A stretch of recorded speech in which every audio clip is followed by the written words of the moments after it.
അത് നമുക്ക് വന്നിട്ട് പോണം. അയാളുടെ ഒരു ഇതുണ്ടല്ലോ, talking with.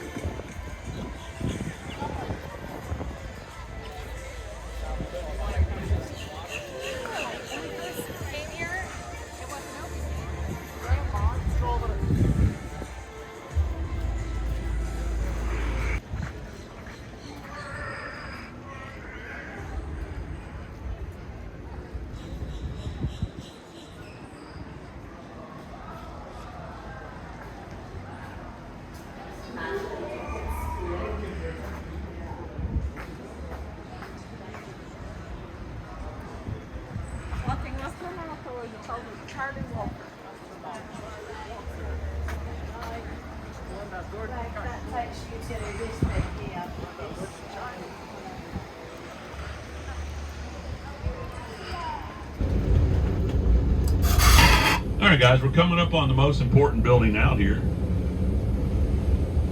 It's going to be on the left-hand side, just past this big building here. It'll be a little one-story building with a blue awning in front of it. Nothing is done out here without being talked about in this building many, many times. Can anybody tell us what this building is? That's the cafeteria, folks. The cafeteria. That's right. Out here, the saying is, no lunch, no launch. Here's the actual access arm off of 39A. Astronauts walk through that arm into the white room. That's where they have their final preparation before they step into their awaiting space vehicle. The building to the right of the VAB, the long flat building there, that's the Launch Control Center, the LCC. Over here to the right, the press launch site. In front of the building, you see that American flag. At the base of that flag, the blue box, that's the countdown clock. The original clock is at the exit there at the visitor center. You'll go by it on the way out. Keep looking to your right. At a 90 degree, you'll see 4 lightning rod towers. That's launch pad 40 on the Cape Canaveral Space Force side. That's one of SpaceX's launch pads. Keep looking to the left of that, the next set of lightning rod towers, launch pad 41 on the Cape Canaveral Space Force side. That's one of United Launch Alliance's pads. Out the right front corner of the bus, those big tall towers over there, that's launch pad 39A on the Kennedy Space Center side. And out the left front corner of the bus, the 3 lightning rod towers, launch pad 39B on the KSC side. We had 39 launch pads on the Cape Canaveral Space Force side, folks. That's because that's where it all started, with the Mercury and the Gemini. Now, as we make this turn out the front of the bus, these are the biggest garage doors in the world, 456 feet tall. The gray bay doors you're looking at there, the gray bay doors. It's high bay 1 on the left and high bay 3 on the right. Mount Rock on the crawlway, very important stuff, folks. It has no iron in it, so when you take that crawler down there with those big steel tracks and 20 million pounds worth of freight, it crushes the rocks, but it doesn't have any spark because there's no iron in the rock. That's important when you're hauling around a solid rocket fuel. Now we have this is compliments of NASA. It's a joyride here, folks. So hang on. We're going over the that's not exactly Disney World, but it's all we got. Here, if anybody's a welder in the crowd, look at this stainless steel welding over here to the left. It's awesome. All right, now the big gray tower out the left front of the bus over here, guys, that's the actual mobile launch platform for the SLS, the Space Launch System. That's NASA's heavy lift rocket for their Artemis program. The Artemis program is the one that's going to take us to the moon and then to Mars. We had our first test flight of that rocket with the Orion capsule on top. We did that in November. It went very well.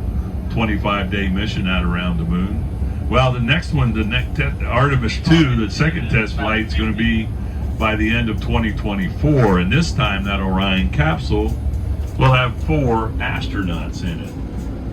So by the time they get back from that test flight, they will have gone deeper into space than any other astronauts ever have. So this mobile launch platform is the actual one. We used it in that November test flight, and the SLS rocket's a little more powerful than NASA thought. It did some damage to this platform, so that's why it's here. They're fixing it, getting it ready for the crawler to go up underneath it, pick it up, and take it into High Bay 3 so they can stack Artemis 2 on it. If you look up underneath, you see that big opening there.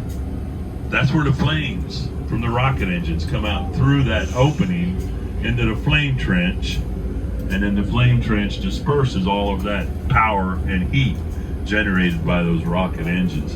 If you didn't do that, the rocket would burn up right there on the launch pad. Now we're coming up on crawler transporter number 2. This is the one that was in the video, the one that's been refurbished for the SLS. Has 8 sets of tracks. Each set's larger than the bus. Each set has 57 cleats, and each cleat weighs 1 ton. There's 3 certified drivers. They drive about 45 minutes, but then because of the slow speed and the vibration, they fall asleep. You can get up and take a picture here real quick.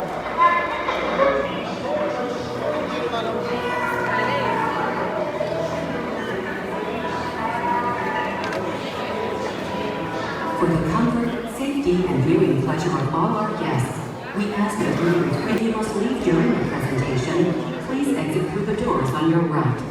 Thank you.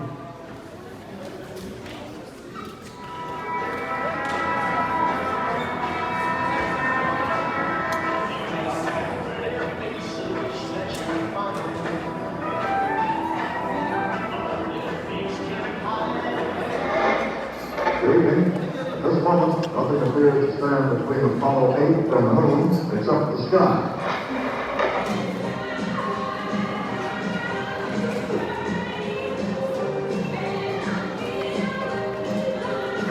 For the comfort, safety, and viewing pleasure of all our guests, we ask that you refrain from flash. It is one of those rare moments when history is not being made, destiny is being embraced.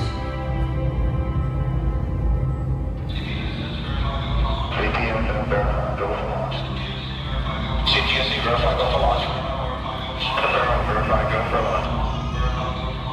Go for launch. Kilo, go for launch. Test on personnel.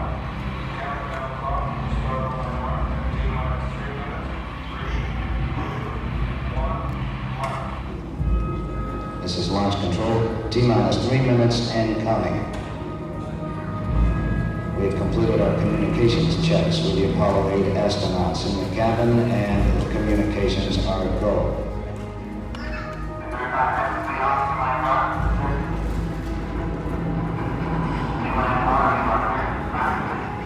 During this period, once we do get the firing command, the various tanks within the 3 stages of the Saturn V launch vehicle begin to pressurize. We have firing command. The firing command is in. We are now on the automatic sequence. T-minus 2 minutes, 20 seconds, time counting.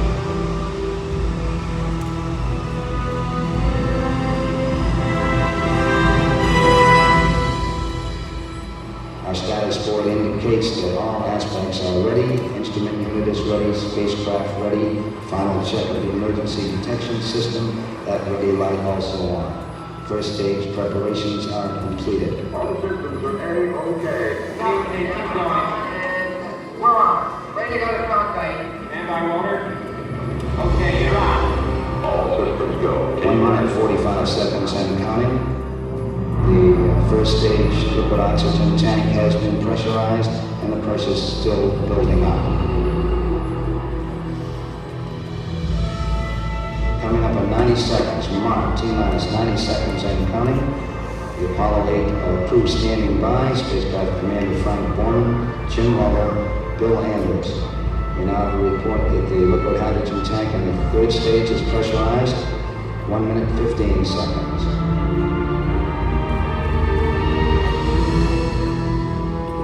All third stage propellants pressurized at this time as we come up on the 60-second mark on the flight to the moon. T-minus 60 seconds and counting. The vehicle now is completely pressurized. We're coming up on a power transfer shortly.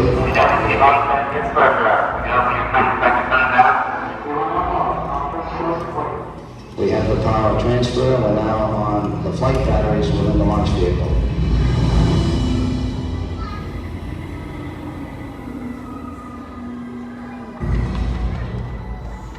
Final reports coming from Frank Borman at this time. Final look at the switch list aboard the spacecraft. 20 seconds, all aspects. We are still go at this time. T-minus 15, 14, 13, 12, 11, 10, 9. We have ignition sequence start. The engines are on. 4, 3,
Apollo 8 successfully orbited the moon, and the astronauts returned safely to the Earth.